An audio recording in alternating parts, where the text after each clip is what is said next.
हम फल खा रहे हैं पके पकाए हुए। आज जो हम फल खा रहे हैं पके पकाए हुए, ये पेड़ है मेरे पुरखे के लगाए हुए।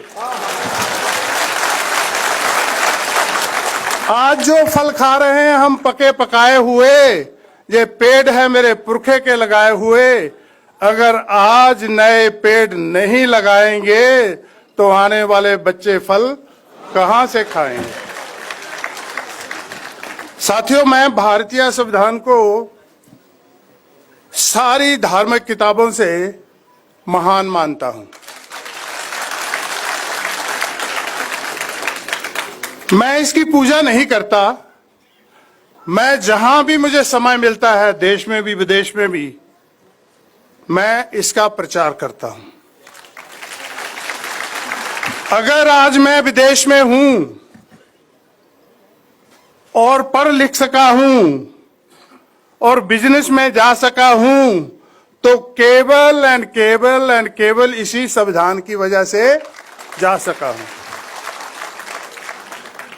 मुझे याद है, मैं जब अपने माँ बाप की हालात देखता था बचपन में, और जब मैं आज अपनी हालात देखता हूं, तो कई बार इस पे मैं विचार करता हूं कि ये इतना बड़ा परिवर्तन जो 2-3 पीढ़ियों में आ गया, ये किसकी वजह से आया। हमारे पास लाखों करोड़ों देवी देवता, संत महंत, ना जाने क्या कुछ था हमारे पास, लेकिन हमारे पास बाबा साहब अंबेडकर नहीं था। बाबा साहब अंबेडकर आए और बाबा साहब अंबेडकर ने ये ऐलान किया। बाबा साहब अंबेडकर ने जो ऐलान किया, मैं सफाई कर्मचारी का बेटा जिसके हाथ में झाड़ू था कभी, कि हे सफाई कर्मचारी के बेटे, तू दुनिया की सफाई कर्मचारी रहने के लिए पैदा नहीं हुआ। मैंने भारतीय संविधान लिख दिया और संविधान में हर एक आपको अधिकार दे दिया। तू जो भी चलना बनना चाहे आज बन सकता है। यही भारतीय संविधान की करामात है। तो मुझे लगा कि मुझे बाबा साहब ने जब ये कहा कि जय मैंने तेरे हाथ से झाड़ू छीन लिया और कलम पकड़ा दी, अब इस कलम से जितनी भी बढ़िया से बढ़िया अपनी तकदीर लिख सकता है लिख ले। और जिस दिन तू अपनी तकदीर लिखेगा, जे लक्ष्मी, जे सरस्वती, ये सब तेरे कदमों में पड़ी होंगी।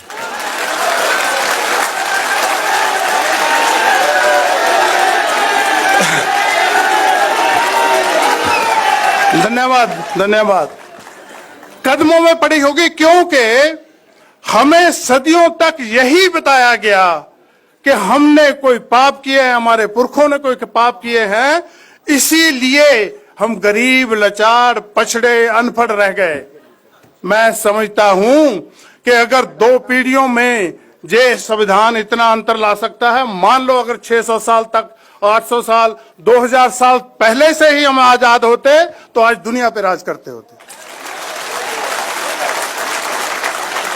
और आज उन लोगों की पूरी कोशिश है कि इस संविधान के साथ धोखाधड़ी करी जाए।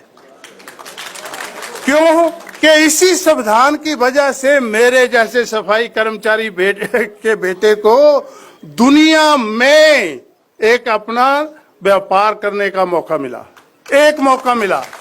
बाबा साहब अम्बेडकर ने मुझे कोई मंत्र नहीं दिया कि खुल जा सिम सिम, तू खोलेगा तो तू पढ़ जाएगा, तू लिख जाएगा, तू व्यापारी बन जाएगा, देश विदेश में घूमेगा, ऐसा कुछ नहीं दिया।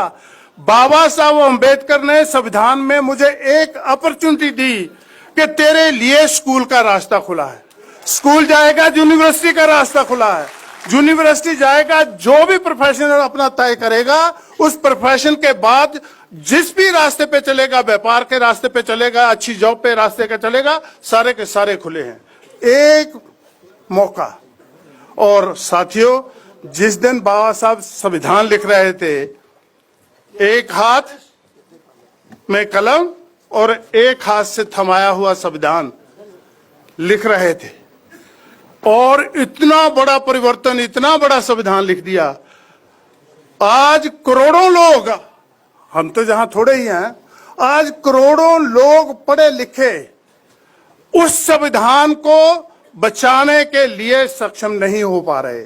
मुझे दुख हो रहा है इस बात का कि इसी दिल्ली की संसद के सामने 8 नवंबर 2018 को संविधान को जलाया गया। मुझे दुख इस बात का नहीं कि संविधान को क्यों जलाया गया, उस संविधान में मेरे आने वाले बच्चों की, उस संविधान में मेरे आने वाले बच्चों की आशाओं की, सपनों की, सभी को आग लगा दी गई और हम देखते रह गए। आज हम 1 नहीं, 2 नहीं, 3 नहीं, 10 नहीं, करोड़ों में हैं, करोड़ों हाथ हैं हमारे पास, करोड़ों टांगे हैं चलने के लिए, फिर भी हम उस संविधान को बचाने के लिए सक्षम नहीं हुए। जे इस पे हमें विचार करना चाहिए। मेरे साथी ने कहा ना कि संविधान और सावधान, इस पे हमें सावधानी लेनी चाहिए कि ये क्यों हो रहा है। और जब तक दुनिया में कहीं भी आप देखेंगे, जिन लोगों को भी आजादी मिली है उन्होंने बहुत बहुत अत्याचार सहे हैं और बहुत बहुत दुख के साथ गुजर के उनको आजादी मिली है। हम खुशकिस्मत हैं, मैं खुशकिस्मत हूं पंजाब का वो बेटा जिसका नाम बाबा साहब के साथ कोई रिश्ता था, जिसका नाम बाबा साहब के साथ कोई खान पान, जाति, धर्म कुछ भी नहीं, लेकिन फिर भी मुझे सारे अधिकार दे दिए। इसलिए शायद मैं उन अधिकारों की इज्जत नहीं करता। अगर मेरी माँ बाप ने मुझे किसी प्रोटेस्ट में भेजा होता, मेरे ऊपर लाठीचार्ज होती, मेरी बाजू कट गई हो गई, टांगे टूट गई होती और मेरे घर में तस्वीर लगी होती कि जे माँ बाप, तेरे माँ बाप हैं जो तेरी आजादी के लिए प्रोटेस्ट में गए और इनकी टांगे कट गई, इनके बाजू कट गए, तो मैं शायद उसकी कदर करता। हमारे घर में कोई ऐसी तस्वीर नहीं है, इसलिए हम उसकी कदर नहीं करते। मैं आप लोगों से आग्रह करूंगा कि बहुत से जो मान्यताएं हमने पाल रखी हैं, बहुत से देवी देवताओं को पीछे जो भाग रहे हैं, ऐसा नहीं है जे सारे, मैं किसी की निंदा नहीं कर रहा, ये सभी जहां थे। जब मेरी छाती के ऊपर पांव रख के एक और आदमी चल रहा था तब भी ये यहीं थे, लेकिन किसी ने मेरा पतन नहीं रोका। अगर मेरा पतन रोका और मुझे गिरे हुए को खड़ा किया, खड़ा करके चलने की और आगे बढ़ने की परमिशन दी, तो वो बाबा साहब अम्बेडकर ने दी।